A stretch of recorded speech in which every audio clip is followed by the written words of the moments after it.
C'est une arrivée triomphale. Acclamé par les membres du gouvernement et l'état-major, le chef de l'État Patrice Talon prend place à un conseil des ministres extraordinaire convoqué quelques heures plus tôt. Face aux caméras, le président béninois laisse transparaître sa satisfaction. Un moment aussi choisi par les autorités pour livrer la version officielle de la tentative de coup d'État. Dans leur progression, autour de 5 heures du matin, ils se sont portés vers la résidence du chef de l'État, où la garde républicaine alertée et sous les ordres de sa hiérarchie les attendait fermement. Un rude combat s'en est suivi, tant les mutins tenaient à contrôler la situation afin de se saisir de la personne du président de la République. À Cotonou, 48 heures après les événements, le soulagement a finalement pris le dessus sur la peur.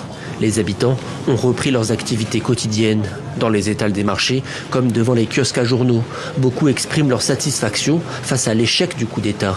Un constat qui dépasse les clivages politiques et auquel se rallie également l'opposition, dont l'ex-président Boni Yayi.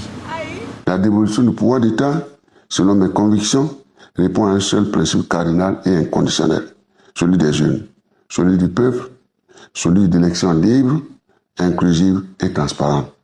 Je condamne par conséquent, avec la dernière rigueur et avec fermeté, cette attaque sanglante et ignoble que notre pays a connue ce dimanche 7 décembre 2025. Des condamnations multiples aussi sur la scène internationale, dont celle de la France. L'Élysée affirme d'ailleurs avoir apporté un appui en termes de surveillance, d'observation et de soutien logistique aux forces armées du Bénin à la demande des autorités.